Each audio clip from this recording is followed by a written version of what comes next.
So, hi, hello, and good afternoon, everyone.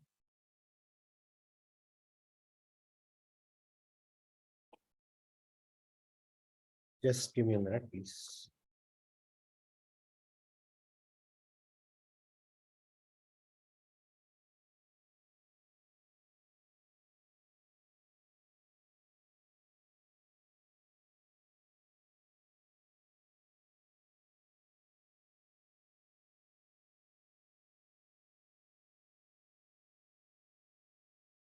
We're back. Sorry, that was a slight technical difficulty. So, good afternoon, Vivek. Good afternoon, Srina. Good afternoon, Abhinav, Akshay, Chinnu, Malu, Salil, Sri Lakshmi, Vishnu. So, hopefully, all of you are doing well എന്നുള്ളത്. It is a very complicated term to be using today. I know that. So, today the results have come. For some, it would be happiness. For some, it would be sadness. The one thing which I can say, it's part and parcel of the examination which we are doing.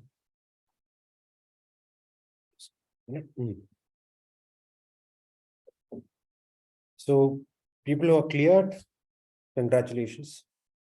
People who are not cleared also, not congratulations, it would be probably ironic at this point of time. But see, I've had many situations in which there were people who were really sad. In case specifically, Orma Varana Uru Sambhavam was like, I think 2015 prelims. I think 2015 prelims. That was the first prelims in which UPSC took away CSAT. Like CSAT was made qualifying in that. So GS was doubly tough. So it was, in a way, I kind of remember that prelims because when that prelims results came, a lot of people who were expected to clear did not clear. So I'll give you a few examples, few names of them. About one person who did not clear that year was a person named Hari Kallikat. Another person who did not clear that year was Remit Chennatra. Remit in the first prelims. So I still remember consoling them. Okay, so I still remember speaking to Remit the day after those prelims, setting specific targets and stuff. Okay. Hariyada Gayatri, it was total. So he had almost just missed out an interview the year before, and he was not clearing prelims this year. Upon Yani Parna Randaberum, he Randaberum Matra, there were other people, especially people I was mentoring with public administration as well, who did not clear that specific day. I still remember going and meeting every one of them. The thing is, every single person I met in 2015 cleared. Prelims clear, I am a mentor now. I didn't clear the examination. But every other person who did not clear that year, that they cleared. Okay. So what I'm trying to tell you is, if you have failed today, don't consider it as a failure. Take it like the next stepping stone to success. Okay. Now, I hate saying this. People who have been in my class would know it. I'm a Manchester United fan. But this year, the Champions League, which is the biggest football prize in club football, was won by Manchester City, like neighbors, rivals. Okay, and the club in the enemy at level. 2 years back, they reached the Champions League final, which they lost. Well, one of their players was asked, like, what do you feel about losing the Champions League final? Yeah, and the player's response was, we did not feel that we lost it. We just feel that we are one step closer to winning it. We were one step closer to winning it. So this year they won.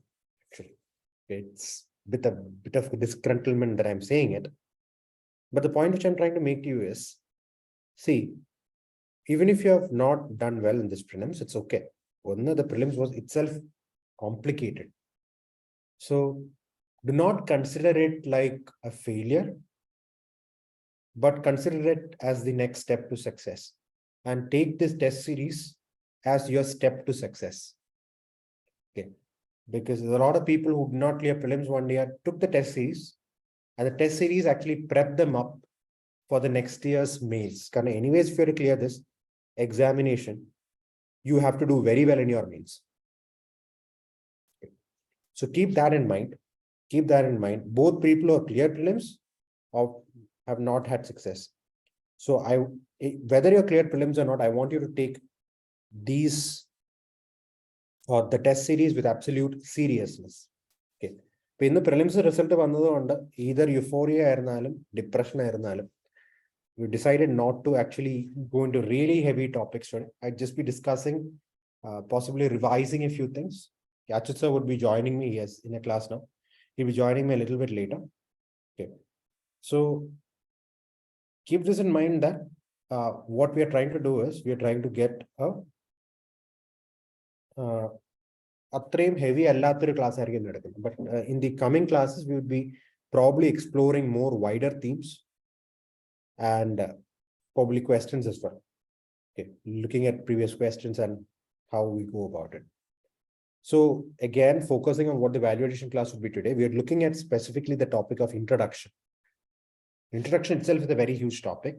We are going to look at certain topics. We are going to revise certain topics. And we are going to look at some new developments as well. Okay. When I talk about new developments, these are developments which we expect the questions to come in. Okay.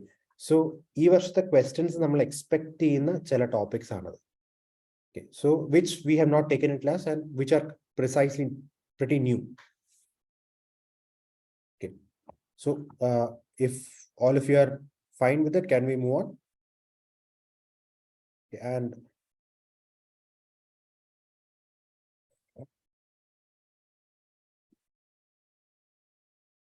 hopefully could clear prelims, but I am not mains ready. One thing for everyone who cleared prelims and not cleared prelims, this specifically a relation, something which I am addressing a doubt which came in or chat response. Someone said he's not mains ready. No one is ever mains ready, not even the first ranker. But the first ranker mains ready at exam. Okay, so don't worry. Okay, I'll just give a couple of stories. Okay, there was, and one is specifically related to PubAd. Okay, so 2 years back, okay, prelims result one gentleman wrote that prelims just for the sake of writing prelims. Okay, because he was working, he was preparing along with working. Age limit out,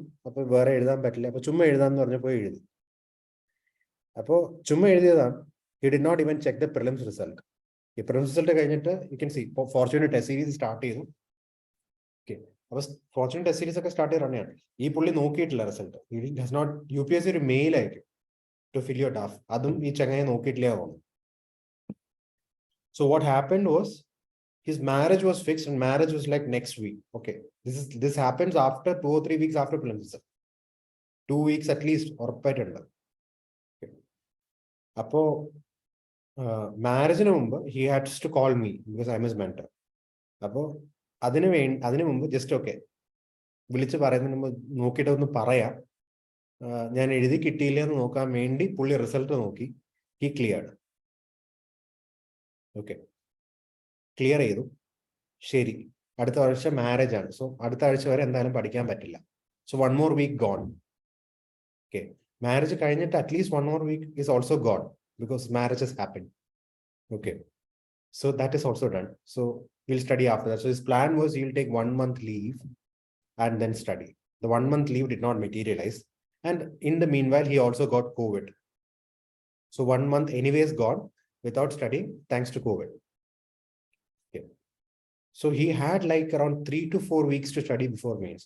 So obviously this is not his first attempt. He had done some prep work that was there, but he just got like 3 months, 3 weeks to study. And could not write mains with that effectiveness as well. Okay, mains in the sense like, sorry, mains test series with that effectiveness as well, not mains. So Edidi. And finally, the ranks came. He was the 100th rank, Kiran BB, and the second highest in public administration that year, nationally. Okay. So what I'm trying to tell you is, clear. You still have 3 months. Okay. And I tell you one more thing, which one of my closest friends always tells me. This is absolutely applicable for this examination. Because I was actually good at prelims. Mains mains clear. Prelims prelims but prelims mains try. Okay. Mains I cannot promise you anything. It also depends on you. But at least I can tell you, there's a good chance we will give it a good fight. You will not come out of mains thinking that, oh, okay. Right? Can we start? Okay. So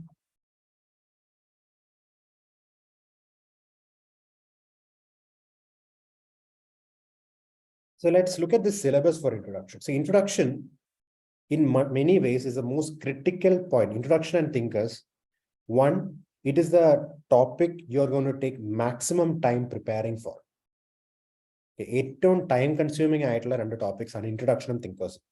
And also when it comes to mains, the most critical topic as well. Critical, not just the number of questions which come. There is significant number of questions which are going to come from these two topics.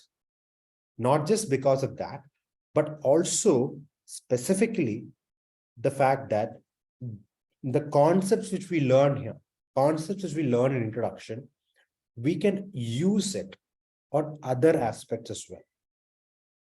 Okay, we can use the concepts which we learn in introduction. For example, a new public management. New public management, you can link it to many paper 2 questions. Okay. Memorandum of Understanding of PSUs, which started in 1987, can be linked to new public management. It's a new public management reform. It is related to decentralization and providing more autonomy to public sector enterprises. The central government departments have something known as results framework document. That is also an example of new public management in the administration. Okay. We have one of the central government's flagship programs is Smart City. So Smart City program is implemented by a special purpose vehicle. We learn it by the name of executive agencies in new public management. That's also an example of new public management. We'll come to it in detail. I'll just refresh NPM before I go into it. Okay. So let's look at this syllabus. Okay. Meaning, scope, and significance of public administration. Wilson's vision of public administration. Evolution of the discipline and its present status. New public administration. Public choice approach. Challenges of liberalization, privatization, globalization. Good governance. Concept and application. New public management. Okay, so this is the syllabus for introduction. Okay, and as I said, introduction and thinkers are the two topics where we will have maximum notes, where you have to read the maximum. Baki ella topics nokumba, actually, if you look at it, itrayum vaikenda avashyam varunilla. Okay, we are a small optional compared to the remaining stuff. Okay, and I want you people, the notes which we have provided for you are extremely good as far as introduction and thinkers are concerned. In detail, I don't think in India you will find another note. I don't think in India you will find another class as well, which will take these things in this detail. Okay. So I'm not going to spend too much time with meaning, scope, and significance, Wilson's vision. Let's look at some of the, the questions which come in. Okay. So when you look at the questions, meaning, scope, and significance. Okay. Meaning, scope, and significance, 2018 and 19 we have had questions. Okay. So regularly we used to have questions, but after 2010, 16, 18, 19, last 3-4 years, we have not had questions on this, but it is a very simple topic to learn. Topic. Okay, so it is a topic in the last 3-4 years, questions were not clear. Okay, and Wilson's vision, we have only had questions in 3 years. I hope you are seeing this. Okay. Evolution of the discipline and its present status is very small topic, but very easily coverable. So you can see it has happened in multiple years. So specifically, I wanted to look after 2013.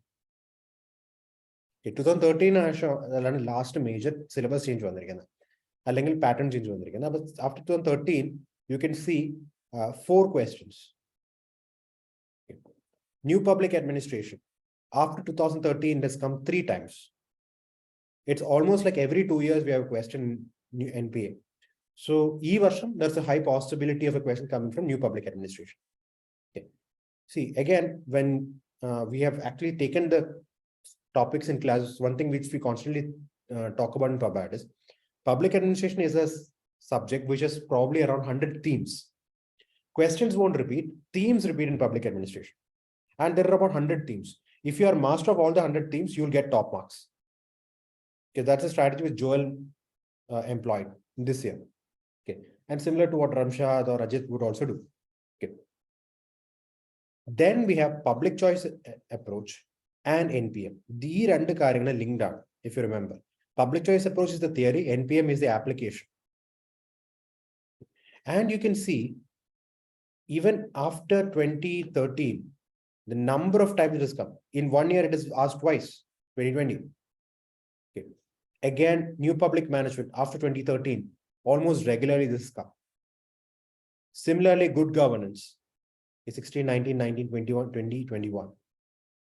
Public choice approach, good governance, and new public management seems to be the 3 topics from which maximum questions have come post 2013. 8 to repeat the topics. And these 3 are the topics which we constantly use to link with paper 2. Okay. When we talk about orienting stuff, when we talk about maximizing marks, we need to bring paper 2 into paper 1 and paper 1 into paper 2 as well. And we'll be focusing on that mainly in valuation class. Valuation class in the heavy discuss, which would also be useful for you. Okay, it will not be like waste time. Okay, so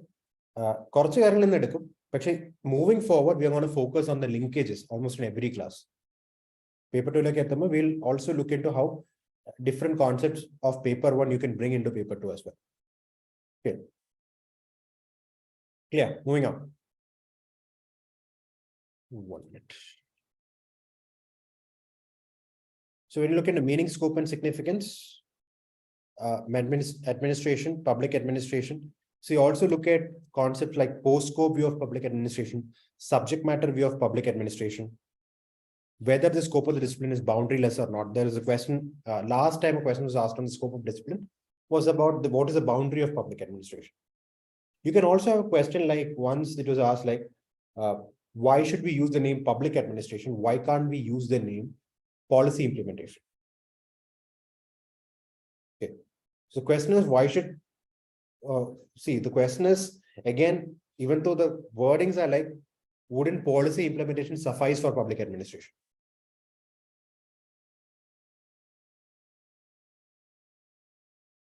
Okay. So the point again, thing I want to make specifically is policy implementation. Upon answer, I'll just ask you in chat. Can you just? I'm not sure whether I took this in class or not. Old batch, I'm not exactly sure, but how will you approach this? Okay. Why should we use the name public administration? Wouldn't policy implementation be enough? UPSC question. How will you approach this? You can give me ideas in chats. Basically, it is saying public administration is just policy implementation. Okay, this question two parts are or introduction. Public administration is policy implementation. Public administration is beyond policy implementation. And then your opinion is conclusion. Very good point, Fayaz. Come to it. So Fayaz has just said, public administration also includes policy formulation. Public administration is not involved directly in policy formulation. Formulation is the prerogative of the political executive. But what you can say is public administration is an important part of policy formulation. How is it an important part of policy formulation? Senior bureaucrats and their advice is an important consideration for political leadership when they formulate policy. Okay. And also the standard operating practices, as well as the capacity of bureaucracy in implementing is also considered in policy formulation. So senior bureaucrats' advice and also standard operating procedures are also important parts in policy formulation. So you can specifically write that. So we need to study about policy formulation as well. Yes. What are the other aspects? What are the other aspects in which public administration is involved in?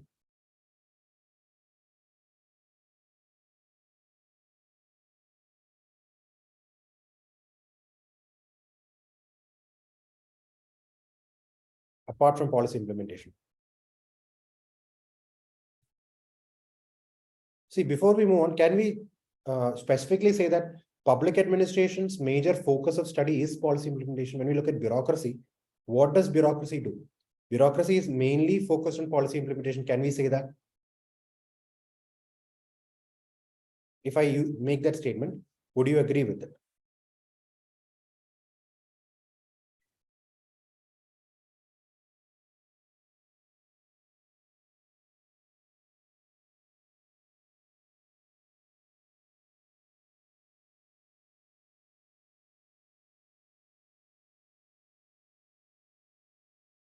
So I'm getting some good feedbacks. Good.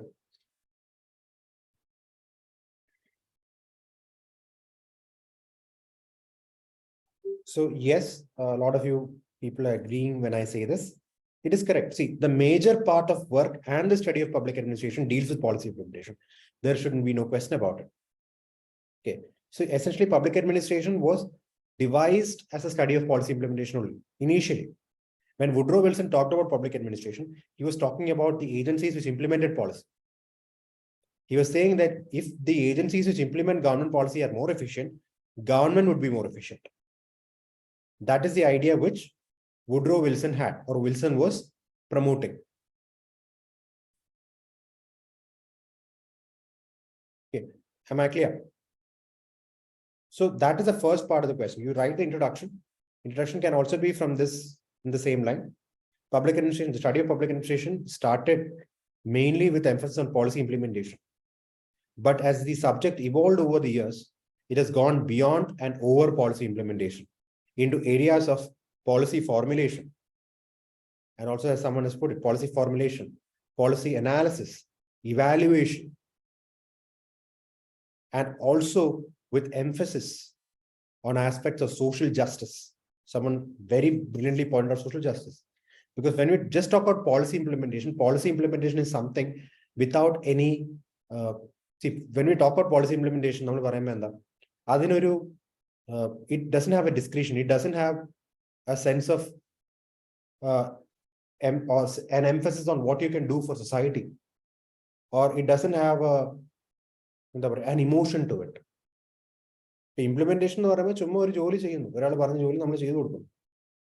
but public administration is more than that. Public administration involves, or public administrators have been at the forefront of bringing about social justice. Social justice not only in US, but also in countries like India, which is developing. They have been warriors or activists to bring about social justice, protectors of the poor, the marginalized. Okay, can't we write that? For example, I think Malu gave that. That's a brilliant point, because it's not just the points, there is also an emotion to public administration. Okay, there is also, see, that is why most of you want to join civil services, right? Okay. For me, my generation, it was king and commissioner. I don't know what it is for your generation, but essentially that feeling of a protector collector, someone who fights for the poor, the marginalized. You can probably even link new public administration to this and their emphasis on social justice. Yes, you can write about Sulaimani, Operation Sulaimani, yes. Okay. Not just that. In Tiruvallur district, Tamil Nadu, Albi John Varghese helped in rehabilitating people who belong to the particularly vulnerable tribal group. Specifically, normally JBMil കാണുന്ന tribal group in ആൾക്കാർ. Okay. Rehabilitation മാത്രമല്ല, they were given jobs. They were skilled. Okay. ഇതൊക്കെ Malayali collectors Albi John Varghese, Krishnanani H. Hero.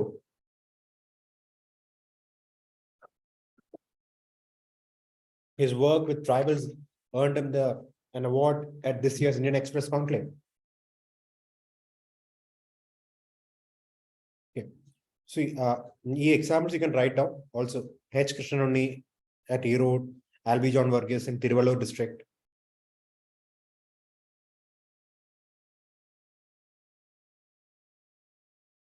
Also, കഴിഞ്ഞ വർഷം കേരളത്തില് revenue awards കിട്ടിയ ഒരു സംഭവമാണ് എന്നൂര്. It's basically about giving tribals in Wayanad title deeds or a property title deeds. Part of കൊടുക്കുക. Okay. So these are all programs. See, who will take care of them?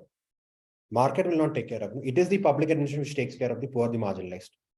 So you can definitely write that at the end. So it is public policy implementation would be too much of a reduction, too much of a myopic view of looking at the discipline and practice of public administration. Okay, so this is one example of a question which could come. And most of you have given me some wonderful points about tackling it. But apart from the points, also remember the structure. Introduction. The first part is how public administration is policy implementation. Second part is how public administration is not policy implementation.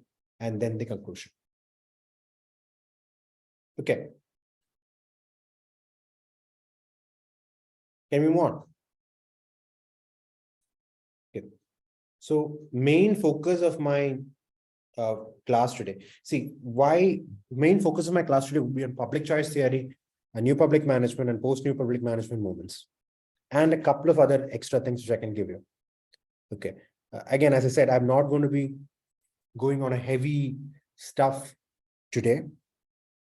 I'm not going to be extremely heavy today, simply for the reason being, in the result, a lot of you would be in differing, very weird mental states. So I do not want to go in the extreme class. Okay. So we'll do this, and we will look into aspects like public choice theory, new public management, and a couple of new things. We'll look at that. Okay. So let's look at public choice theory first. Understanding public choice theory is critical to understanding new public management, and also to various things our present government, not just the present government, which the Indian government has been doing since 1991. Okay. So, and also when you look at administrations across the world, especially in the 1990s, we see this emergence of neoliberal philosophy. So 1990 was a peak of neoliberalism. When 1990, you can see the peak of neoliberalism was 1990. 2020, the New York Times carried, I think it was New York Times carried an article which said that the death of neoliberalism. So the 30-year period between 1991 and 2021 could be the period of neoliberalism. Okay. And 1990 specifically being the peak. Okay. But even though 1990 was the peak, the reform movements focused on neoliberalism had started in the United States in the 1970s itself. Okay. And to understand it better, we need to understand the background or how public choice theory came into being. And public choice theory is one of the major theoretical influences which led to the reform movement in bureaucracy, which we then call as new public management. Okay. And the neoliberal philosophy which fuels public choice theory is also an influential concept which led to the concept which we call as good governance as well. So we'll have a separate class on good governance and focus on those things, because good governance itself will require a special class. Okay, not full class, but at least special emphasis. Okay, so we'll do that on a later value addition class.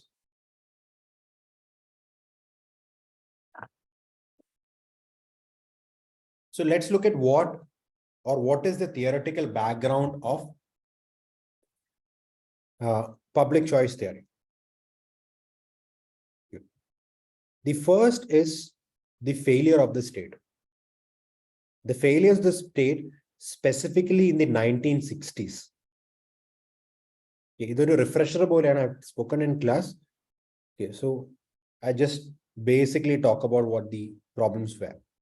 Okay, so especially following the Second World War, the United States, especially in the United States, the theory developed in the United States.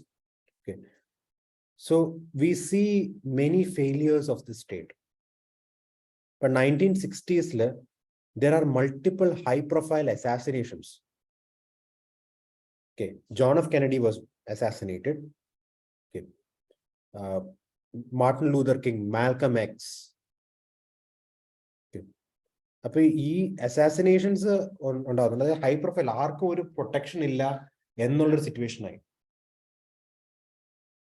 Okay, and also there were urban riots across the United States. There are major issues with law and order. Okay, law and order issues there were riots in Chicago, there were riots in Baltimore following various race riots. There were a lot of young people who were disenchanted with the establishment. Okay, Vietnam War was going on, and there were strong protests against the Vietnam War as well. Okay, state American government government trust Vishwasam came down to its lowest level ever. Okay. Also, government was struggling financially. Okay. American state suddenly was really struggling financially as well. Okay. So these are the failures of the state. There were riots. There was a real questioning of the legitimacy of the state. So essentially, when you look at 60s public administration as a discipline, 60s was a time when public administration itself was facing an identity crisis. Okay, when you read the evolution or the various paradigms of evolution, you'd see 60s in a period would be between public administration as management and public administration as political science. So public administration on discipline or issue on diet, political science management. And the final impact was most of the guys were in management, but management focus on public administration should be efficient. Public administration should be run business administration. Okay. They were least concerned with what is happening in society. These failures are concerned. At the same time, political science are concerned, especially the non-Marxist left. They come out with a proposed solution of a more activist public administration, a public administration which is more focused on social justice and care for the citizen. And we called that as new public administration.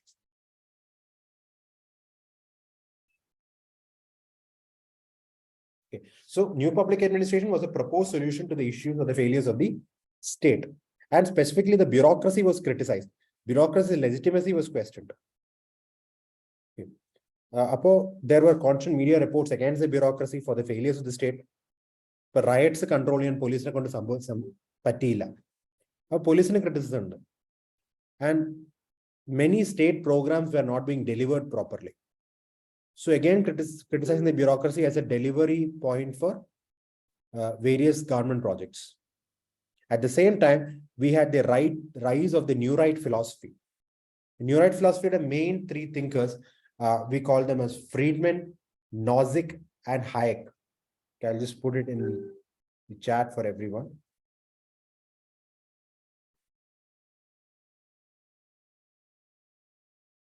They are called as the troika or the triumvirate of neoliberalism. So Friedman Nozick.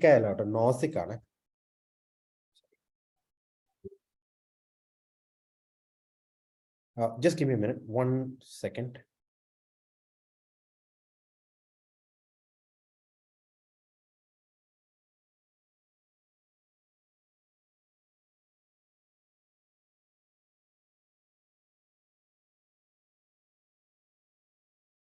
Sorry. So Friedman, Nozick, and Hayek criticized centralized planning, criticized welfareism. Welfareism was an ideology which is prevalent during that time, even in the West. Okay. So Westly welfareism generally, we talk about state taking care of people, state taking care of the needs of the people, specifically the needs of the most vulnerable, the most marginalized sections in society. In America, welfareism is associated with this movement known as Keynesian economics, or welfareism is associated with Keynesian economics following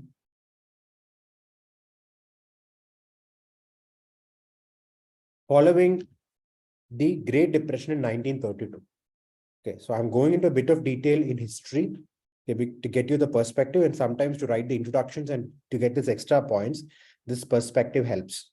That is why I'm going slightly into detail in the historical aspects of this. So 1932, the 1930s, 1929 to 30s, there was Great Depression, and many people were unemployed. Many people were pushed into poverty. To handle it or to fight it, one of the most important economics at the time, John Maynard Keynes, proposed a series of changes. Now, Keynes wanted the state to interfere in the economy more, wanted the state to invest and to give specific benefits to citizens. Now, what happened? 1930s, the basic necessities of citizens, the state will invest in infrastructural projects like the Hoover Dam, like many other highways or railways. So state will invest in it, and this investment by the state will provide jobs to citizens. Okay, the state, government of India invests in a new railway project. Now that railway project will give orders, and the order is given to all Indian companies to make railway wagons, to make the rails in either. So Indian companies will get orders, and these orders will translate into jobs for many people. Okay. And it will translate to jobs. And this was the American strategy. New Deal in the concept in government will invest in infrastructural projects which will give jobs. So it's welfareism started like that. And then competition, who will provide more knowledge. So by the 1960s and 70s, it was like the state was taking care of a lot of things. So welfareism began to be defined as an ideology in which the state takes care of each and every need of each and every citizen from birth till death. Now, the problem here is when the state has to invest in citizens, state is simply giving pensions to citizens, state is simply giving unemployment elements to citizens, state is giving free education to citizens. Okay, free education. But when the state does all those things, what happens to the state exchequer? State doesn't have money to provide all these things. This leads to what we call as the fiscal crisis of the state. Okay. So Habermas, you can see this term here, Habermas. Habermas calls this a twin crisis of the state. The first crisis is the fiscal crisis.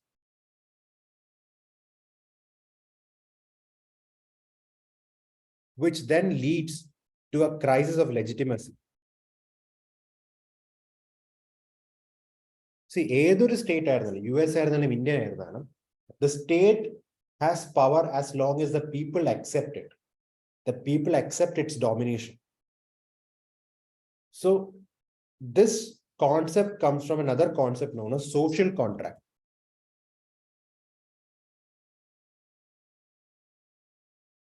Okay, so every state has a distinct social contract with its citizens. Okay. The state will provide so and so things to the citizens. In return, the citizens will accept the state's legitimacy in the concept. It's a contract between the state and the citizens. It's an unwritten, unseen contract, but it is there. When the contract is violated, the state's legitimacy would be questioned. And very soon, even the state may cease to exist. Okay. When you can see civil wars or civil unrest, it usually happens when the social contract is violated. Okay. We say Pakistan is a failed state. Why? Because the social contract with the citizens and the state of Pakistan is violated. The citizens are saying you have no legitimacy. Afghanistan, the moment US withdrew, Afghanistan's state folded within no time. Why was that? Because the people did not accept the legitimate or that state as legitimate. The people of Afghanistan. Taliban support I am just telling why it failed. Detailed study why this Afghan state failed. Corrupt. They were also extremely bad to their own citizens. But that obviously led to them, the citizens turned to Taliban, which is even worse. Okay. Kerala, even the state of Kerala has a social contract. Okay. Number general study, Kerala social contract is based on the concept of welfare state only. Okay. Because it is very critical that the Kerala state government delivers on welfare pensions, support for the most marginalized and the poorest sections of society. Whichever government is in power, LDF, UDF, and now BJP, EU is a constant important factor. It is the one which determines elections in this state as well. Okay. So, social contract is critical. Now, what happens when the fiscal crisis happens? When there's a fiscal crisis, the state is not able to deliver on its promises. The citizens say, you are not our state. We don't trust you. You have no legitimacy, which is what is happening in America. Another thinker, O'Connor,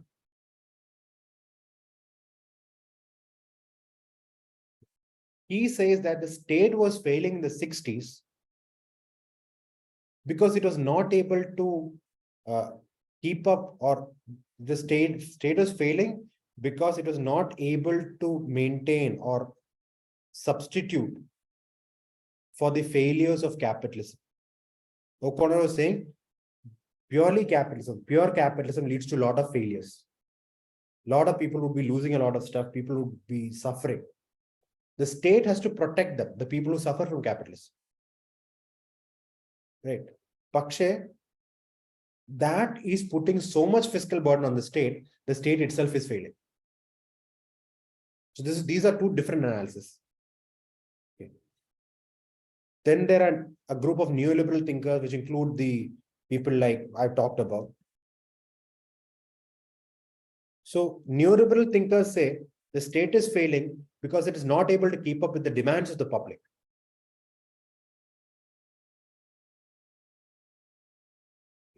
So there were a lot of thinkers. Public choice theory is an economic theory of the state. It's an economic theory of the state. It's one of the most significant theories which explains why the state failed, specifically why the bureaucracy failed, why public administration failed, and provide solutions for the same.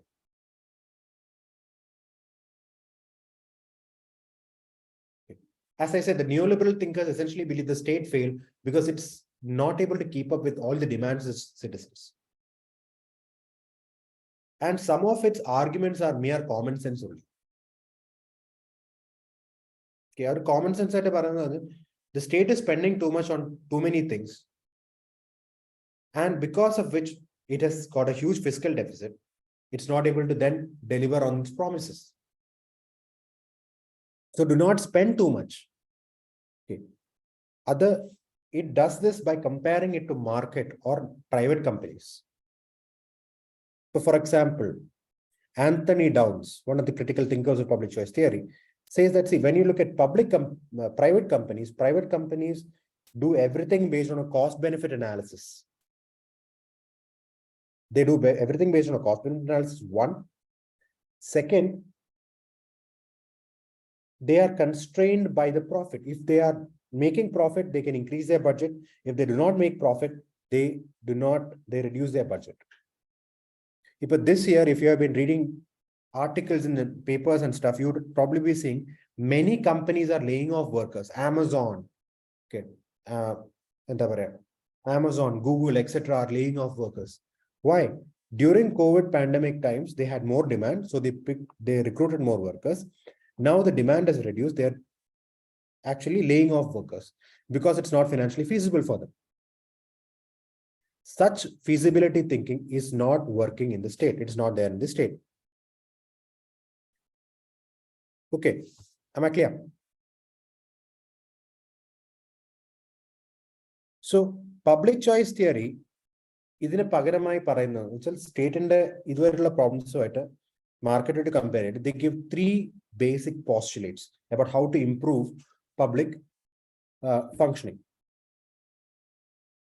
Okay. The first concept which they have is what we call as methodological individualism. The first is methodological individualism. Again, ഞാൻ ഭയങ്കര detail ആയിട്ട് ഇതൊന്നും explain ചെയ്യാൻ പോകുന്നില്ല because നിങ്ങൾ ഇത് പഠിക്കുന്നതാണ്, ഇല്ലെങ്കിൽ ഇത് പഠിക്കുകയും ചെയ്യും. ഇതുവരെ പഠിച്ചിട്ടില്ലെങ്കിൽ ഇനി നിങ്ങൾ ടെസ്റ്റ് പഠിക്കണം. ഓക്കെ, സോ ഞാൻ ഭയങ്കര ടൈം ഇവിടെ സ്പെൻഡ് ചെയ്യില്ല.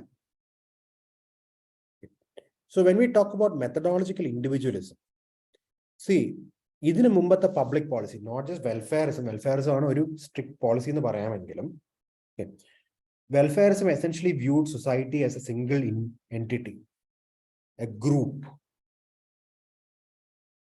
Okay. And policies were made for the group. Appo adinte prasham endana, you are considering it as a uniform entity. പക്ഷെ നമ്മൾ സൊസൈറ്റിയിലേക്ക് നോക്കുമ്പോൾ സൊസൈറ്റി യൂണിഫോം അല്ല. സൊസൈറ്റി ഒരിക്കലും യൂണിഫോം അല്ല. There are rich people, there are middle class people, there are poor people. And gender differences. Male have obviously more access to things. Females do not have. Okay. And within individuals, each person is diverse in their own way. Right? So, methodological individualism rejects viewing society as an organism or a single entity. Its basic concept is the policy should be made by the individual for the individual.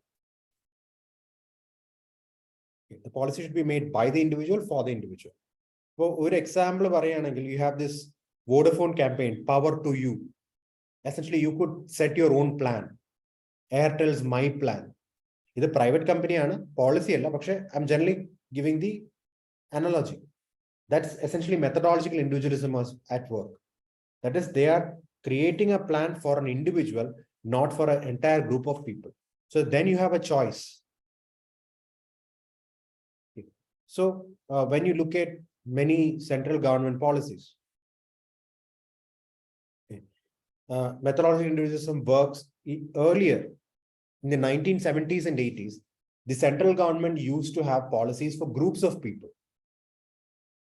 Okay. Or areas, specifically desert area development program. So when the government did this, what they essentially did was they gave a chunk of money, they will give it to a district collector or the block functionary. They determine how to spend it. Okay. So 70s and 80s, this is the idea. This is the welfare idea of Indian government. Talk about Indian government. When we come to the modern or the present era, okay, we have a program known as PM Kisan, Pradhan Mantri Kisan. I forgot the full form of it. Okay. Pradhan Mantri Kisan Yojana. So what does the government do? Government is not spending money. Okay, fertilizer paisa. Government is not spending to a block officer from whom you need to connect. Government is directly giving to the individual. How is it methodological individualism? Government is giving you money. So the person who gets the money then decides what to do with the money. Buying seeds or repairing your pump set. Okay. So whatever is important for me, I will do that. I will use that money according to what I need. Okay. And every farmer in India gets this.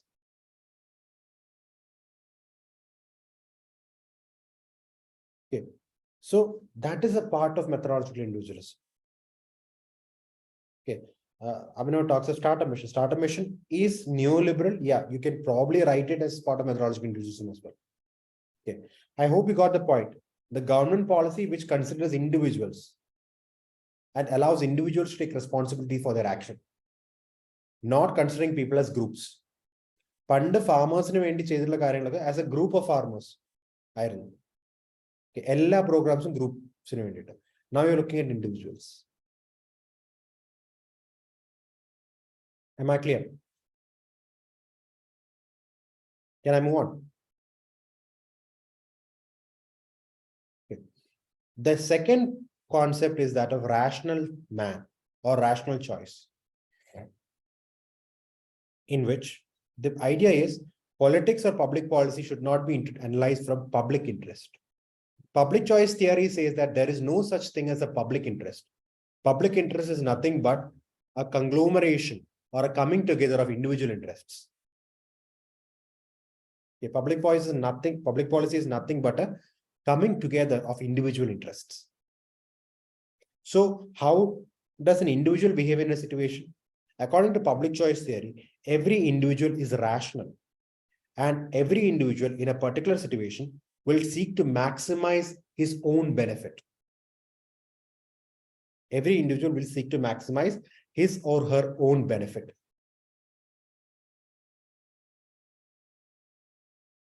Okay. So how do we select policies? How should we generate policies? We should generate policies thinking about individuals. So individuals and they'll try to maximize pleasure and minimize pain. So a group in a param, we should select policies or create policies which will maximize pleasure for the individual while minimize pain. Apo maximize pleasure ulla saanathilotte alle minimize pain ulla saanathilotte aayirikkum individual eppozhum move cheya. Okay.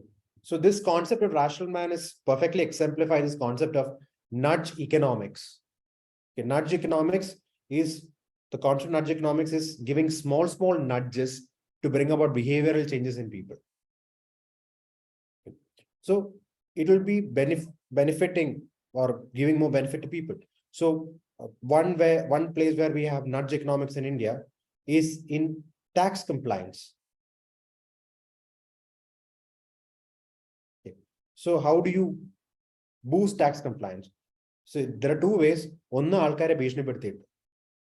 Okay, which is what unfortunately government is doing now. So you will probably have rates, surveys. Okay. Especially anyone criticizes the government, immediate income tax rate.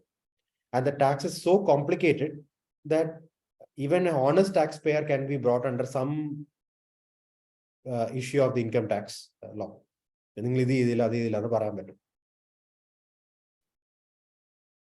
Okay. So how can you improve tax compliance, boost tax morale, make it easy to file tax norms? Actually, that works right now. Okay. So you go to the income tax website, everything would be done for you. Government would already be saying, okay, ഇതൊക്കെയാണ് നിങ്ങളുടെ ഈ വർഷത്തെ income, ഇത്രയാണ് നിങ്ങളുടെ expense, ഇതൊക്കെ നമ്മൾ മനസ്സിലാക്കി കഴിഞ്ഞു. Essentially, they have control over all our bank accounts. So നിങ്ങൾ ഇത്രയും tax അടയ്ക്കണം. In most this thing, if a പുതിയ tax portal, that's how it works. It's already there. So you have to challenge it, that's a different thing. So then social norms, public shaming of individuals, okay. Appeal to loss aversion tendencies, okay. Timely refunds, okay. Timely refunds, making it easy to pay tax, privileges to taxpayers, okay. Automatic deduction of tax. So make it easy, make compliance easy, and make non-compliance more painful. That's how it's also public choice. Okay. Another example of this rational man economics is something which is doing the rounds in Kerala about AI cameras, not just AI cameras, any cameras for that matter.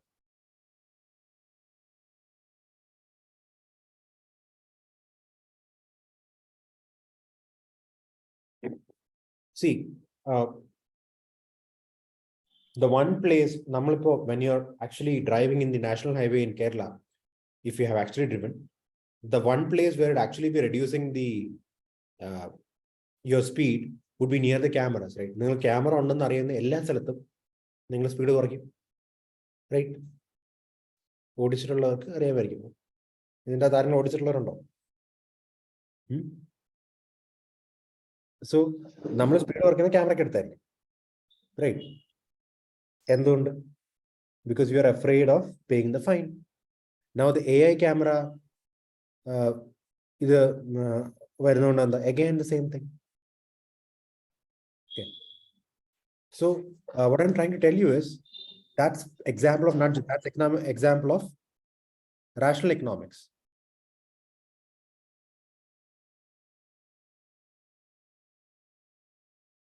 That's an example of rational economics. General traffic fines in the example ആയിട്ട് പറയാം. പക്ഷെ general traffic ഫൈൻസിനെക്കാളും ക്യാമറാസും ഈ AI സിസ്റ്റവും better ആയിട്ട് പറയാൻ പറ്റും. കാരണം why? Because they make it automated and they make it almost regular. So that's how rational man works. Also, നമുക്ക് public utilities like water, and also garbage collection അങ്ങനെയുള്ള കാര്യങ്ങൾ. Specifically, see, I want to talk to you about the user fee for water. Okay. Now, Kerala Water Authority charges you a fee for the water you consume if you are getting pipe water connection from Kerala Water Authority. Okay. Now, in reality, the cost for that, right? The cost for maintaining and providing water to you is much higher than the amount you pay to the water authority. But then why the user fee? Why keep a fee? The reason, one, is to give you a sort of ownership. So that you feel, okay, fine. And you will constantly make sure that this is something you pay for and own. Which means your attitude and also the person who's serving you would be different. In a water authority, if it is given free, the officer is like nammada audariyam. Pakshe, if it's not given for free, you're a customer, and your payment also goes to that person's salary. Rendu perudeയും attitude change ചെയ്യും. Okay. So again, the user fee, to ownership, accountability, and also the fact that we have some sort of a responsibility while using it. So if the user fee is high, we'll use water in such a way that it will not increase the use of it. So we'll use water responsibly because there's a cost associated to it. So it makes the citizen more responsible as well. Okay. At the same time, it will make the government more accountable. The citizen feel a sense of ownership. Okay. So that is also an example of rational man economic concept, public choice working in reality. Okay. See, concepts improve. Making sure you understand these concepts is critical, because most of the times when you approach an answer, understanding these concepts will help you frame answers to questions you do not know straight away. Okay. As I said, 100 themes, but there are obviously questions which can come out of the themes randomly. So how do you answer these questions? These kind of understanding of concepts help you. Okay. Clear. So moving ahead.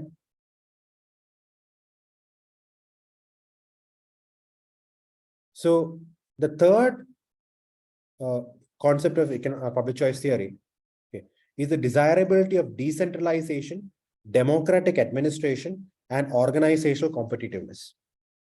Okay. So when you talk about decentralization, the decentralization they talk about here is giving more power to frontline managers or public managers who implement programs. Okay, they should be given adequate power to implement programs. Also, it means creation of executive agencies. The executive agencies in an example, I already പറഞ്ഞു.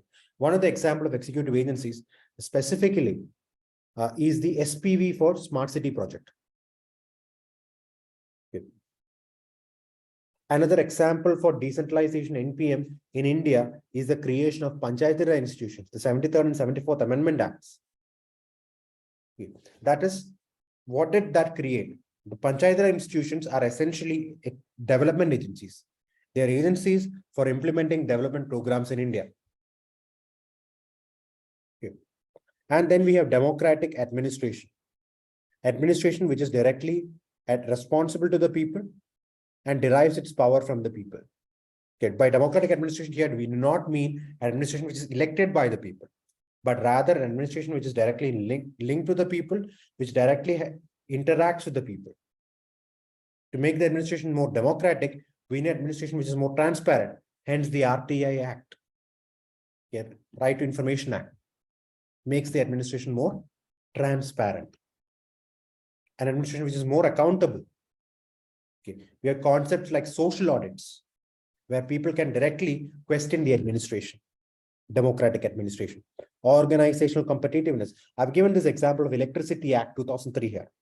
So by the Electricity Act 2003, what happened was essentially the distribution side. Okay. One, electricity boards were dismantled. We are one of the few states which has not done that because we got an exemption. So Kerala is one of the few states, I think the only state in India which still has an electricity board. Every other state in India, the board is dismantled. Instead, we have three companies: a generation company, a transmission company, and distribution company. And specifically with relation to distribution, and all the three have been liberalized. That is, you can have multiple companies which can do transmission and distribution as well. Okay. When we talk about distribution, it is allowed, the Electricity Act allows consumers who consume more than 1 megawatt of power to buy electricity from anyone they want. State distribution board, state distribution company. If they feel that someone else can provide them the same electricity at a cheaper rate, they can go to that person as well. Any consumer who consumes more than 1 megawatt. So consumer is given more power. So that is producing more competitiveness at that level. Am I clear with this? So there is decentralization, disaggregation of units, and there is also organizational competitiveness. Am I clear with this concept? Okay, class okay.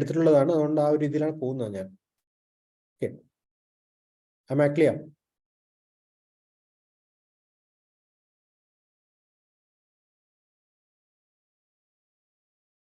Okay.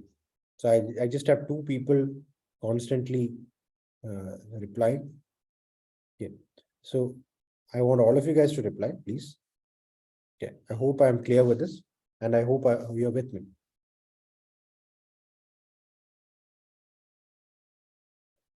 Okay. Thank you. So these are the three concepts of this. Okay, thank you very much. So I know all of you guys are here. Okay. So these are the three major concepts. So I talked about decentralization. PRI is an example of decentralization. Okay. See, make sure you're noting these examples. Okay. Slide these examples are critical to improving your answer. Okay. Electricity Act is also an example. The Special Purpose Vehicle for Smart Cities is an example for executive agencies under new public management. MOUs with public sector enterprise is also an example.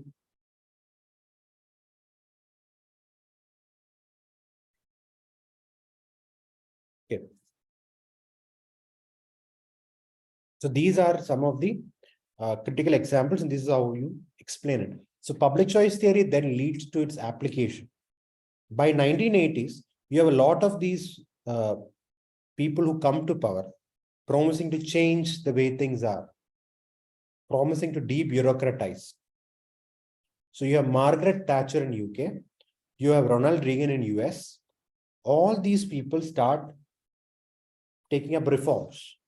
Okay, reforms aimed at improving public bureaucracy or public administration. So these reforms carries certain common themes across the states, UK, US, New Zealand, Australia. All these developed countries have these reforms. And in 1990s, these reforms reached developing countries like India as well. Partly willfully accepted and or partly it is enforced upon them by the Bretton Woods institutions, IMF and World Bank. In India, certainly it was enforced upon us. It is not something which we did willingly. Imprint in an institution, we have not been fully NPM as well. Governments were generally fully new public management like India poetilla. So when we look at these reform movements, in 1989, an umbrella term was used to describe these reform movements, all inspired by New Right philosophy, all inspired by neoliberalism. These umbrella terms for the reform movements of public bureaucracies or public administration, which started in the 1980s in developed countries and moved to 1990s in the developing countries, is called now as new public management. So new public management is not a uniform movement. Okay. It is an umbrella term used to describe various public sector reform movements which happened across developed as well as developing countries. Okay. So the common themes where all of them were influenced by neoliberalism. Okay, neoliberal reforms which emphasized on minimal state. So public choice is nammal. See, how do you improve public bureaucracy? One, minimal state intervention. Public policy should be made for the individual by the individual. Okay. We need to bring competition to the state and also cost benefit analysis to every public bureaucratic decision.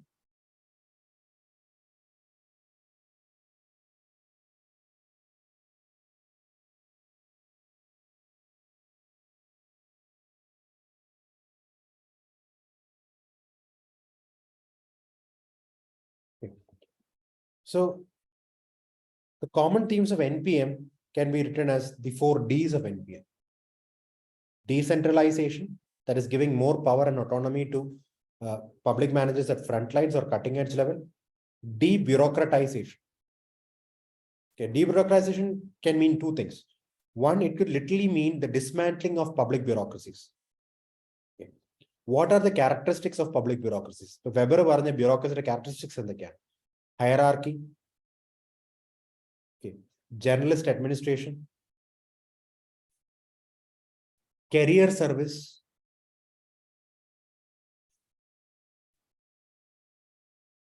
okay, single entity. It is a monolithic, monocratic entity and a monopolistic entity. Okay. So these are some of the characteristics. Hierarchy under.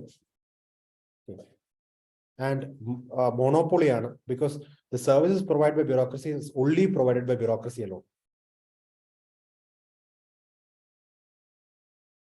Okay. So, these characteristics are NPM dismantle and ശ്രമിക്കുന്നത്. Okay. One hierarchic organization, or a single hierarchy organization, let's have smaller, less hierarchical organizations, all of which are competing with each other. Okay. And make sure that they are paid only for their service. And the discretionary powers should be removed or reduced as much as possible. At the same time, they should be given ample autonomy to implement the development programs as well.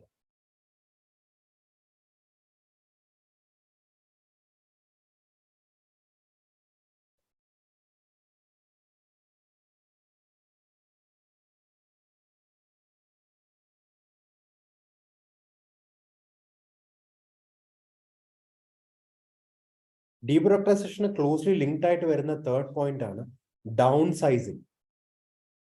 See, bureaucracy is a single, huge, monolithic entity. Hierarchy, top to bottom, with a lot of people. Okay. While studying bureaucracy, I believe you have also studied the Parkinson's law. Remember Parkinson's law? What does the Parkinson's law say?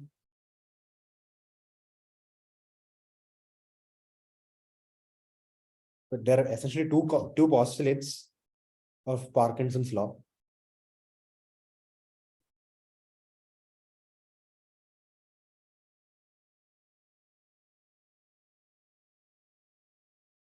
Basically, bureaucracy പരിപാടി എന്താണ്? If there is a job at hand, bureaucracy will expand to fill the job. Time expands to fill the job. Our work expands to fill the job. Okay. ഉള്ള സമയത്തിനനുസരിച്ച് അവർ expand ചെയ്തുകൊണ്ടേയിരിക്കും. Basically, then bureaucracy has a tendency to expand and bring in more people who would actually not be needed. Okay. So Parkinson's law talks about the bureaucracy's tendency to expand itself. So that means in any bureaucracy, by that law, there will be a lot of people who would actually not be required.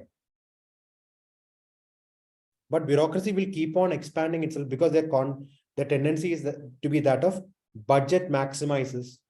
Budget maximizer is a term given by Niskanen. So tendency is to be budget maximizers. So NPM says we will not have that. We will downsize bureaucracy. We will debureaucratize and we will downsize bureaucracy. The fourth D is democratization.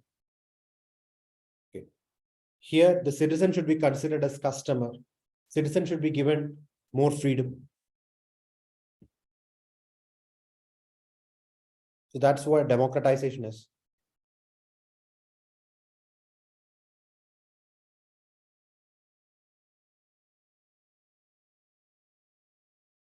Okay.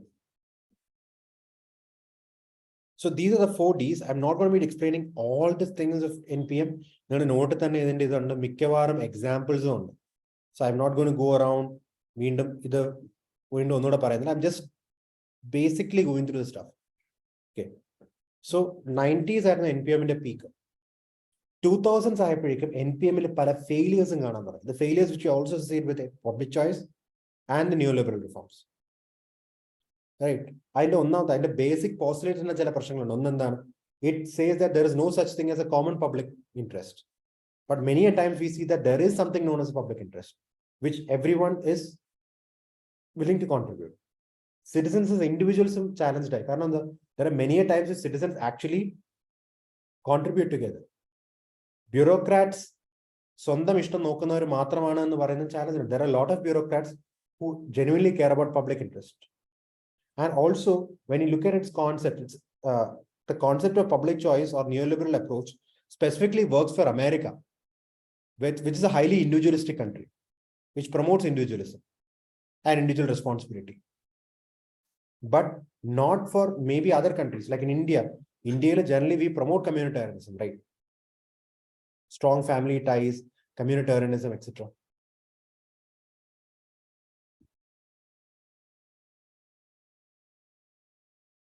So 2000, and also there was concern from the political managers, political executive, ministers and all, about their control being lost. And what that led to, decentralization on the sadhanam was essentially the ministers gaining more control. Because at the expense of middle-level executives. So minister director appointment, so they will control things. The middle level or the high level bureaucracy would be completely left out of it, which will lead to failures again. Also, the issue with accountability. Accountability became confusing. Karanam, or democratic institution, you know how to hold account. And then you elect a government based on a manifesto. If they don't deliver on the manifesto, or if they don't deliver on basic services, you elect that government out. Basic logic of democracy. NPM you elect a government. Okay. About local level, you elect a corporation. Okay. And you think that corporation is going to deliver on basic services. Like keep good roads and stuff. But then you ask who is responsible. The corporation says, smart city. So you just go See, this is something you can actually write in this examination as well. Trivandrum smart city and its functioning. Because 3 വർഷമായി പരിപാടി തുടങ്ങിയിട്ട്. See, Manaveeyam വീഥി എന്ന് പറയുന്ന ഒരു സംഭവമാണ്. It is supposed to be recreated into a major cultural street of Trivandrum. ഇന്നലെ ഉച്ചയ്ക്ക് അവിടെ വരുമ്പോഴും കൾച്ചർ ഒന്നും വലുതായിട്ട് അവിടെ ഇല്ല. There are a lot of vehicles being parked there because it is not yet completed. 3 years. Who is responsible? Smart city is not responsible. How do you hold the smart city, Trivandrum smart city vehicle, special purpose vehicle as accountable? Because that is not an elected body, it's an appointed body. Without any experience in getting things done.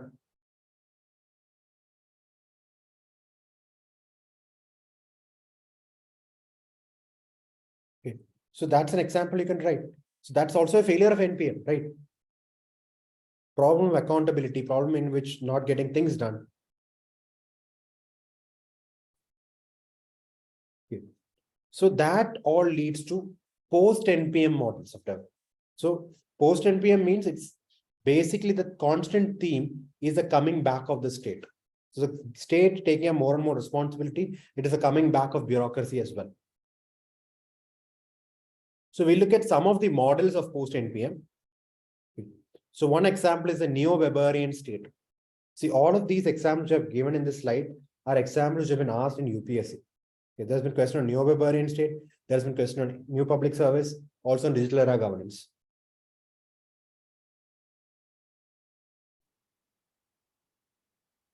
Okay, am I clear? So, what is neo-Weberian state? How does it work? One is reaffirmation of state as the main facilitator. Okay. Public choice theory and NPM glorifies the market. It says the market can solve all problems. The state just needs to be a facilitator, or the state just needs to be there to ensure an ideal or a fair market happens.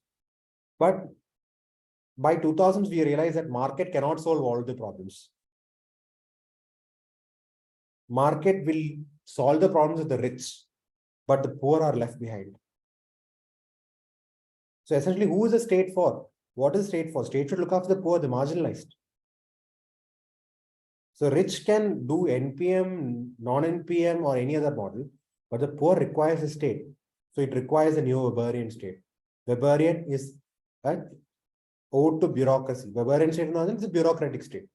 The new Weberian state is a coming back of bureaucracy.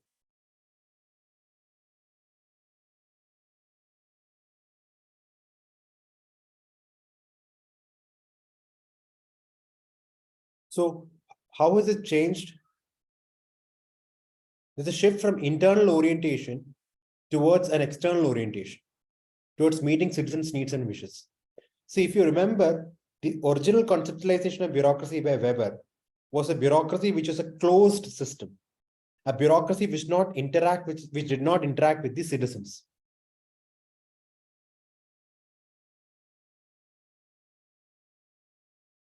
Okay. A bureaucracy which did not interact with the citizens because they considered themselves as the expert. Okay, so bureaucracy considered themselves as the expert. Okay, so there's a shift from internal orientation towards just following the rules, towards a more relaxed rules, and towards a bureaucracy which is emphasizing on getting things done, to being more efficient, to being more professional. And also a bureaucracy which is open, which is constantly interacting with the citizens and getting their views while they're performing their duty. So you have this MyGov app now. The central government directly interacts with the citizens. Okay. So we also have this app. I think the app's name is Smart Trivandrum. So in which you can, every year before the Trivandrum Corporation budget, citizens can give their views on the budget. Okay, so that is supplementing democracy with instruments of consultation with citizens.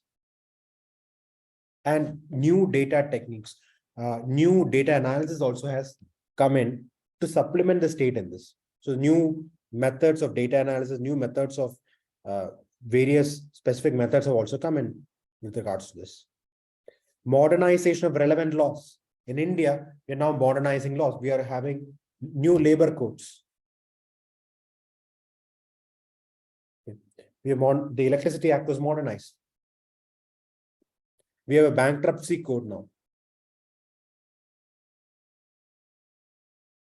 So we are modernizing and liberalizing laws so that bureaucracy is much more freer to get results.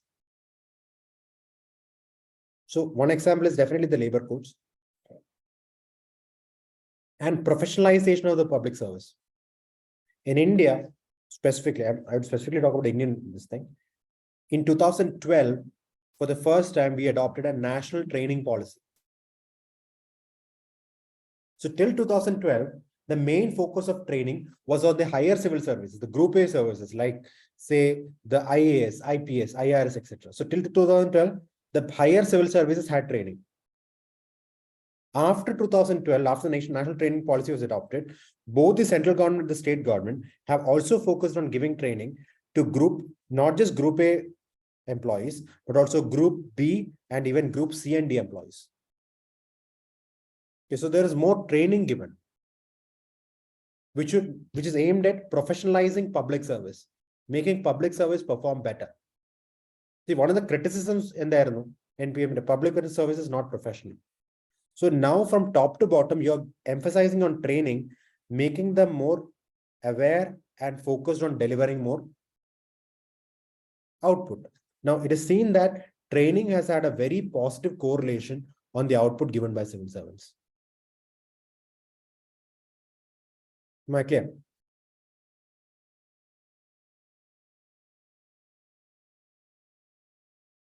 That's about the new Weberian state.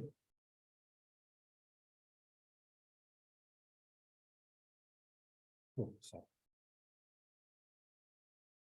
So then we have digital era governance. So another example would be the e-office, which we have in Kerala. Even the AI cameras are part of digital era governance. So digital era governance is based on the assumption that, see, the state may not be able to handle a huge bureaucracy. So state capacity ki vendi, numbers of bureaucrats in a state hire it's too costly. So state capacity is instead boosted through digital techniques.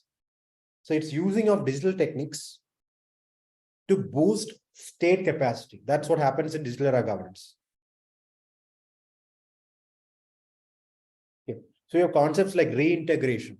That is what happened. What was NPM about? NPM was about disintegration. Okay. State into a singular entity, you are dividing into smaller triangles.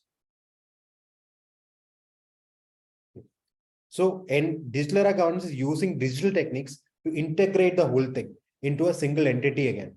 So, instead of a bureaucracy, a hierarchical bureaucracy, you will have a network using internet and networking systems. So, that's what reintegration is about. So, all the government offices, everything is now connected through internet. Okay, so, everything is now instantly connected. So, in Kerala, we implement e-district and e-office, which helps in this reintegration. Need-based holism. Okay. So it essentially means the state will take care of all your needs. So whatever the citizens need, the state will take care of it, and they will use digital technology to boost it. So that's what digitalization is about. Okay. So now this is actually controversial now. For example, Manrega. Manrega is now implemented through digitalization. They've asked everyone to have a digital footprint. So an Aadhaar enabled payment system. The government strategy is, okay, this will reduce corruption.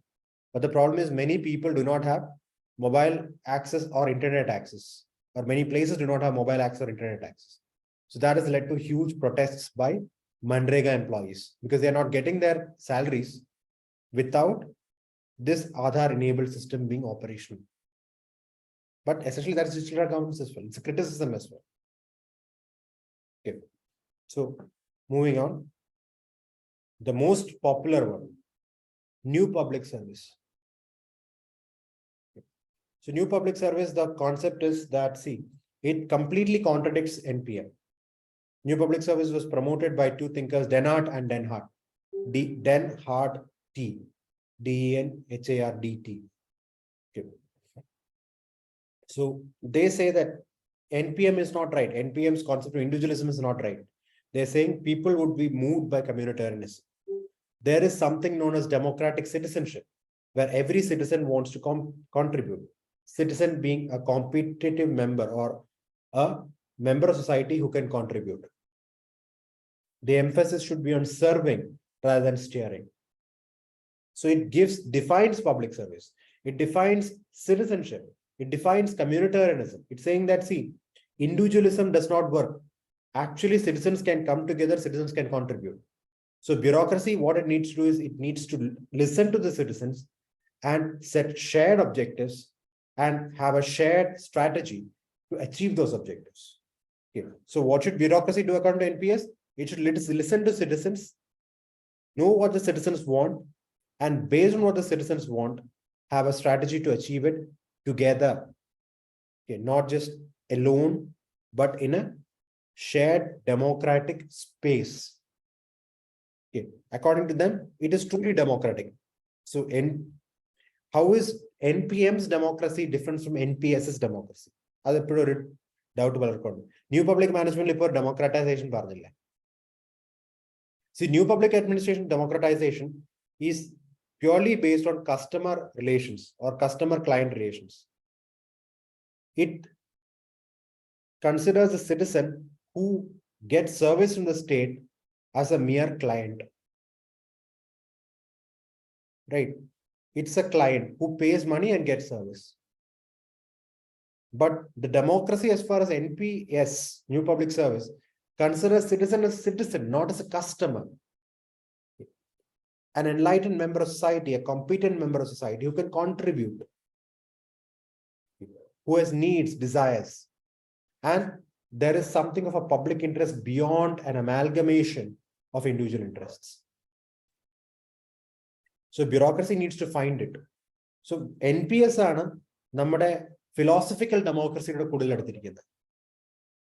The philosophy of democracy അതിന് ഏറ്റവും അടുത്തിരിക്കുന്നത് new public service ആണ്. Am I clear? Can I move on?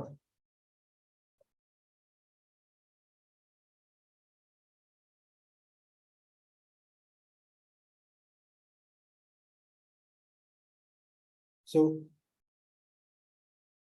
specifically, isn't there an example? One example I have already stored in class, which is that of Bhagidari.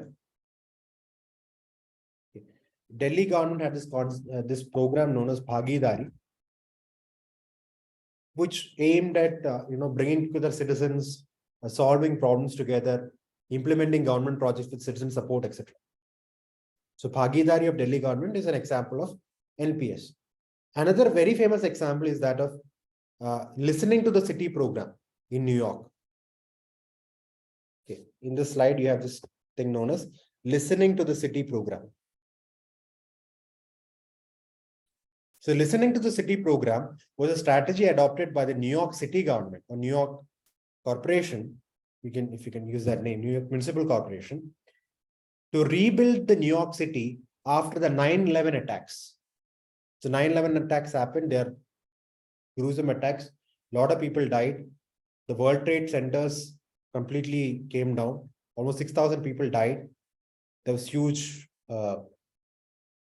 it was disaster which struck New York citizens, both on economic and more than economic, on a personal, emotional level, and even a social level. Many people lost their lives. Many families lost their breadwinners and all. So rebuilding the city had to be done at multiple levels, not just rebuilding something or building something at the 9/11 memorial site. Okay. Rebuilding careers, rebuilding people, rebuilding the actual buildings as well. So the New York City government decided to listen to the people. They had this program known as listening to the city program. So they had the start was a huge public event in which more than 6,000, 7,000 citizens, close to 7,000 citizens attended.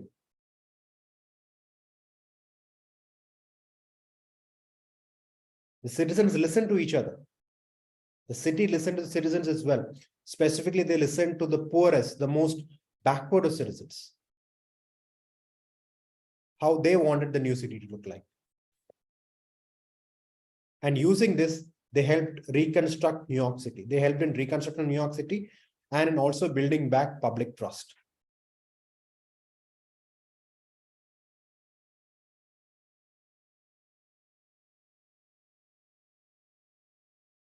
Clear?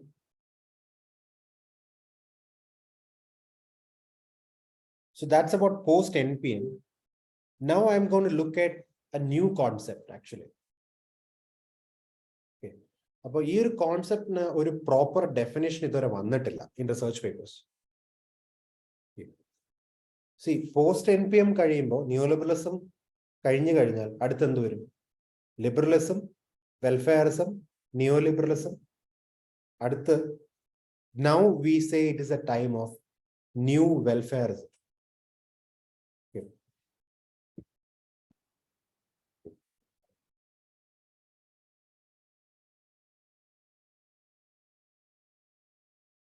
So അതിന്റെ രണ്ട് examples ആണ്. ഒന്ന് US ന്റെ വളരെ famous ആയിട്ടൊരു example ആണ്. Because it's there in a lot of literature we see across the world. Either directly this thing would be asked, or you can use this in examples you have. In both paper one as well as paper two. Okay. So US in 2022, the US Congress passed an act known as Inflation Reduction Act. So inflation, I hope all of you know what inflation is. The name says Inflation Reduction Act, but it is one of the most significant pieces of legislation passed anywhere in the world in the last few years, last 20, 30 years. Okay. The name is kind of like a misnomer. It's to satisfy everyone in the Congress. That just to satisfy in Matra. Okay. So it promises a fiscal deficit reduction of $300 billion over the next 10 years. But apart from that, more significantly, this act supports the poor, the marginalized, the middle class in US. How does it do that? First thing, there is something known as Medicare. Medicare is a public health insurance for Americans over 65. So it will allow them to negotiate drug prices. So drug prices for senior citizens will come down. Okay. Second, the Affordable Care Act. Americans have a name for this, the Obamacare. Now, it is about access to insurance, health insurance, to move to Americans. So more families will now be able to access the Affordable Care Act.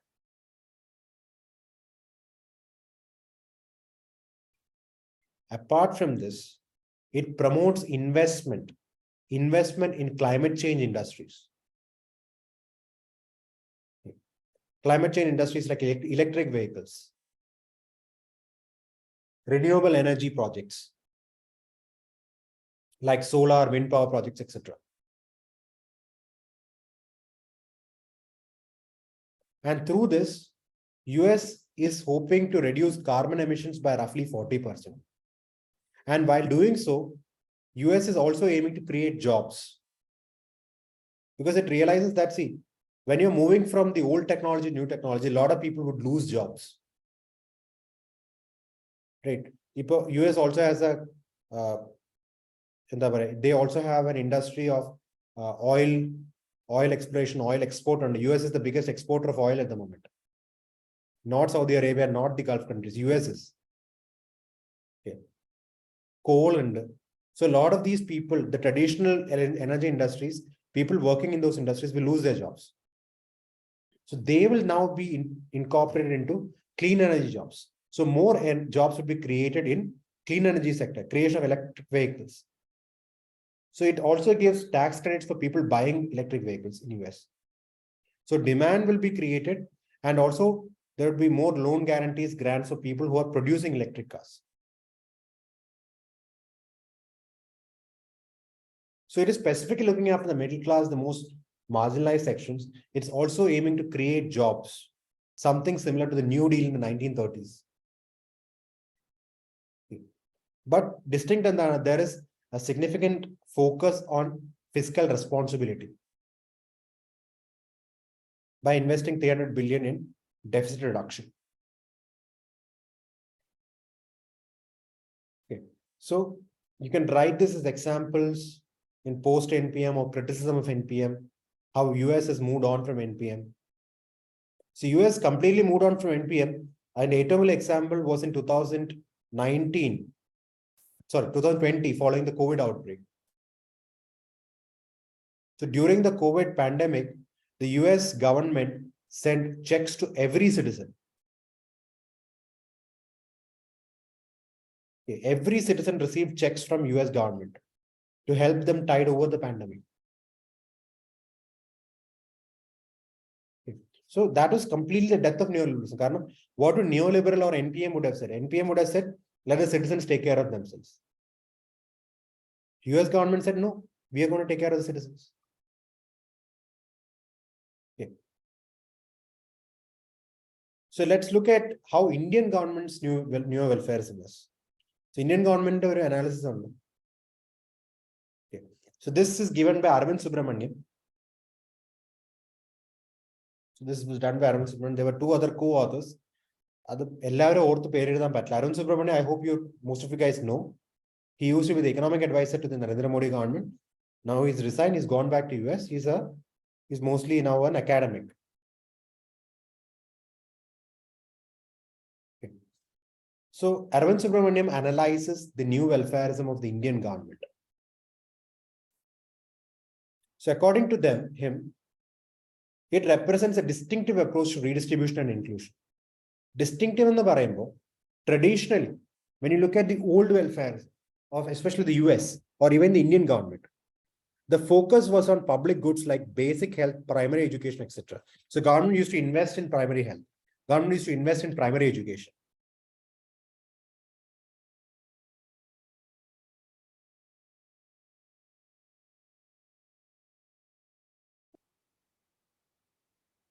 But when we look at the government's allocation to these two over the years, you're seeing that the percentage of budget allocation to health and education have come down over the years.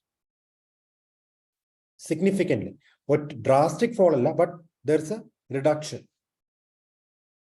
of around 15%. I don't know what the present stat is, because I need to analyze the present budget to give the data. So it's around 15% in 2020. 2014 to 2020, about 15% reduction in that. So that is not prioritized. Even the present budget is not prioritized. There is not much allocation to health and education. I'm talking about central government. At the same time, the social safety net of Indians is also not strengthened. Social safety net means welfare pensions, old age pensions, etc. So that is at a very low level. But recently there was this controversy. Kerala government gives more welfare pension than the central government. So Kerala government gives 1,400 rupees, central government gives 200 rupees. Okay.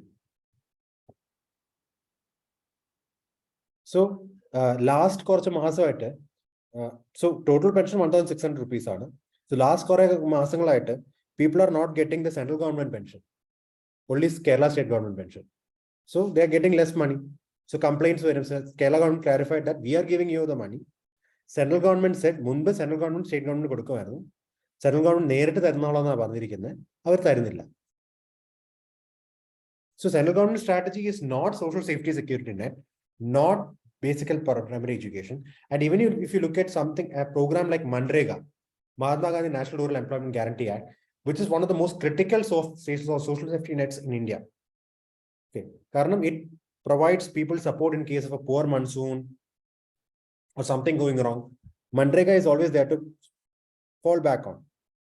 Manrega allocation has also been reduced this year.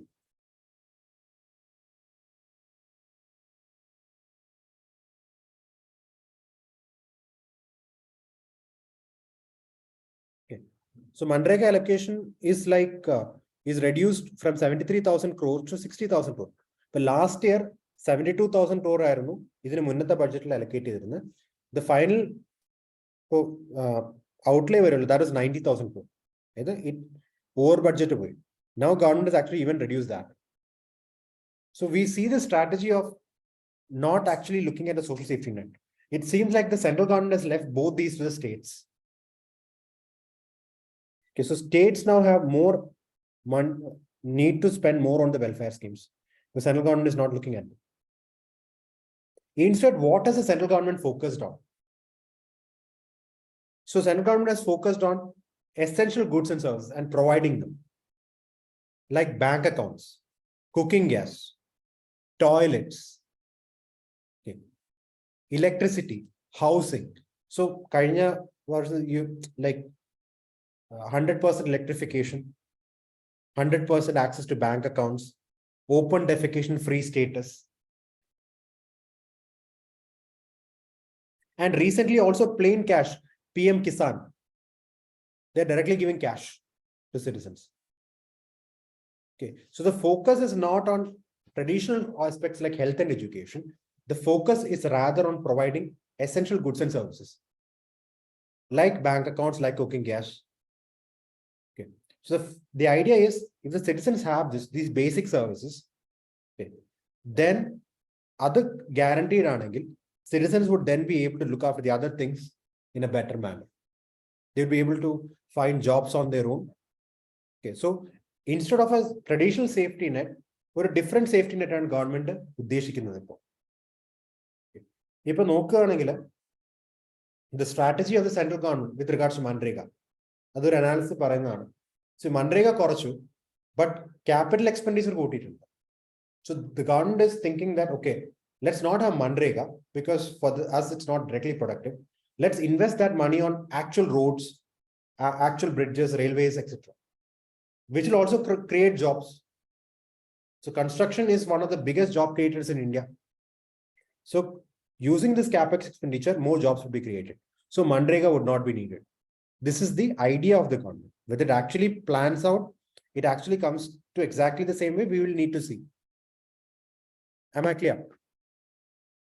So this is like how it has actually improved over the years. As you can see, a distinct improvement.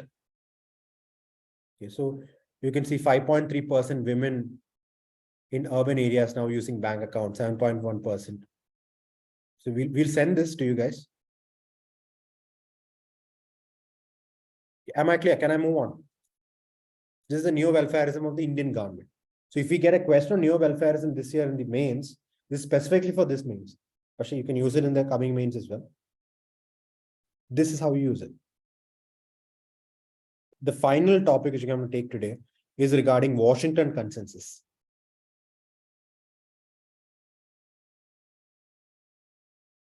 Okay.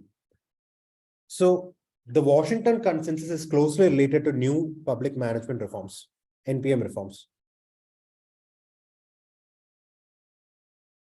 Okay. So what is the NPM reforms about?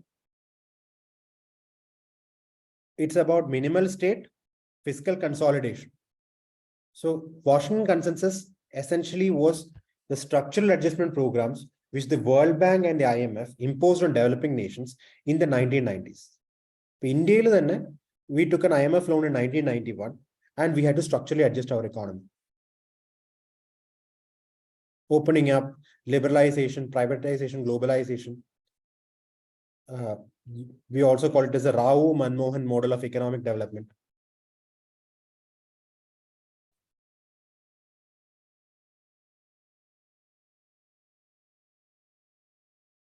Okay. So this is the Washington consensus. Essentially, whatever and the content in that, it is the neoliberal reforms or the new public management reforms which dominated the developing countries in the 1990s.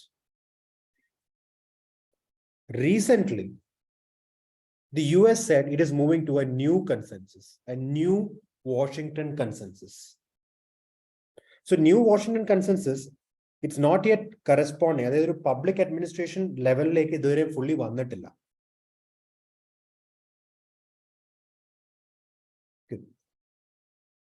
Pakshe, it admits a few things, which you can then put in NPM criticisms and all. Okay, which will make your answer stand out, look good.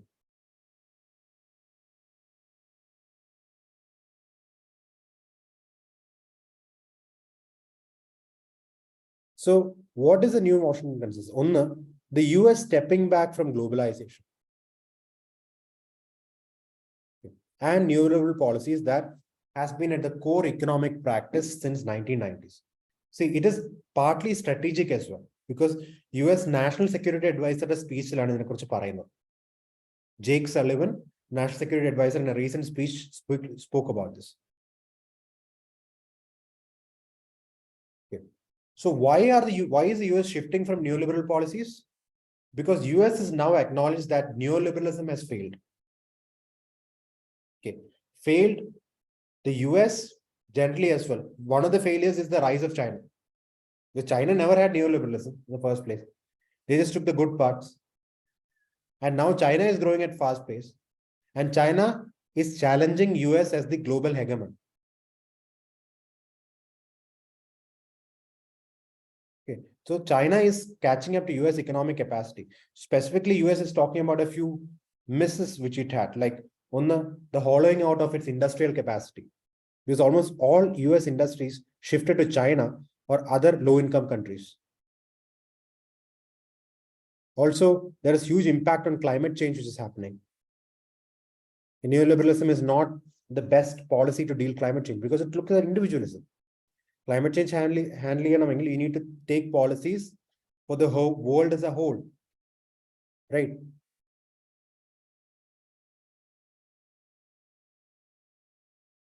So, and also US acknowledges that globalization and privatization have failed. It has left a lot of people dry, like a lot of people, especially the middle class in US, have been left out by it. See, constantly US the middle class pays all the taxes. The rich hardly pay any tax. So the focus is now making the rich in US pay their fair share of tax.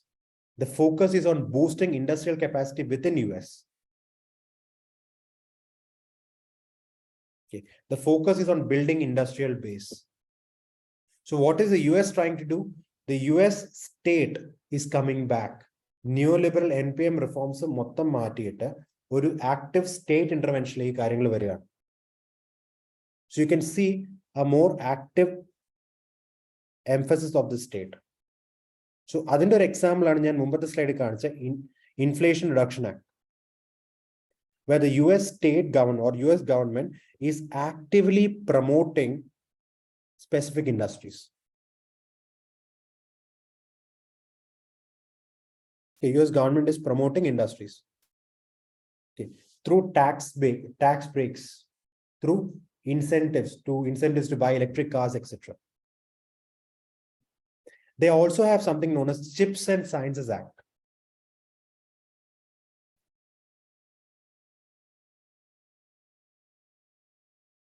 Something known as the Chips and Sciences Act.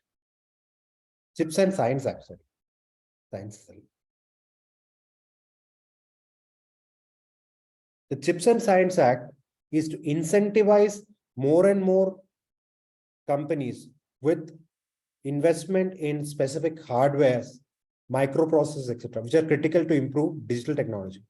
But digital technology is going to be the next frontier in Industry 4.0. But most of those industries are outside US now. So US wants companies to invest in US or at least North America, and also dissuade them from investing in China. China will sanction US incentive.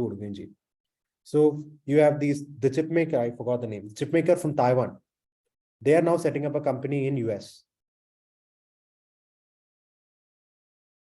So you're actually seeing the state come in slowly but surely. Either you Washington consensus reason is economic, because economically it has failed, specifically majority of the population of US. The middle class and the poor are failed by the neoliberal policies, and also get the feeling that the state is not there to support them. Second, because the US has failed foreign policy wise, China has grown up. So more than an economic concept, which the original Washington consensus was, this is more driven by geopolitical or geostrategic requirements of US. ഇതിന് specific public administration implications ഇപ്പോഴും വന്നിട്ടില്ല. അതായത് US government എങ്ങനെ ഇതിനെ react ചെയ്യും, അല്ലെങ്കിൽ ഇതിന്റെ ഇത് ആകെ നമുക്ക് അറിയാവുന്ന ഒരു കാര്യം എന്ന് വെച്ചാൽ ഈ ഇൻഫ്ലേഷൻ റിഡക്ഷൻ ആക്ടിലെ പലർക്കും one of the biggest difficulties is getting approvals. Approvals happen in the bureaucracy, right? Bureaucracy അല്ലേ, അല്ലെങ്കിൽ പബ്ലിക് അഡ്മിനിസ്ട്രേഷൻ അല്ലെ, ഗവൺമെന്റ് ഒഫീഷ്യൽ അല്ലേ അപ്രൂവ് ചെയ്യുന്നത്? So bureaucratic approvals are taking a long time എന്നൊരു criticism Inflation Reduction Actനുണ്ട്, which probably leads to a demand for increasing state capacity. അതായത് കൂടുതൽ പേരെ probably higher ചെയ്യേണ്ടി വരും, ഇല്ലെങ്കിൽ ഡിജിറ്റൽ എറ ഗവേണൻസിലേക്ക് പോകേണ്ടി വരും. It is a possible implication. I'm not saying it will happen. These are possible implications which you can write about. ഈ possible implication എന്ന രീതിയിൽ തന്നെ എഴുതേണ്ടി വരും. Okay. And you can write these as criticisms of NPM or where the world is at now. Am I clear? ബാക്കിയുള്ള കാര്യങ്ങൾ ഇത്രയും ഞാൻ ഇന്ന് എടുക്കാൻ ഉദ്ദേശിച്ചിട്ടുള്ളൂ. ബാക്കിയുള്ള കാര്യങ്ങൾ in the coming sessions we would take up. Both me and Achyut sir would be taking up these sessions. Okay. So yes, that's pretty much what I had to tell you guys.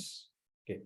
I specifically was speaking to you about the success or failure in this examination. Yeah. I'll just say, people are clear. Congratulations once again. We'll meet in the coming days. All you are cleared. We'll meet either or we'll talk over phone. We'll have our strategy set. If we're not cleared, we'll also speak over the coming days. Okay. If your dream is to clear this examination, everyone here at Fortune will support you to clear this examination. Okay. Irrespective of what the position is now. As much as you want, we will be supporting you. That is our guarantee. That's our support. Okay. So any doubts, you are always free to ask. Any doubts in this again? Is there a parallel doubt on the I'll make sure the slide is sent to you.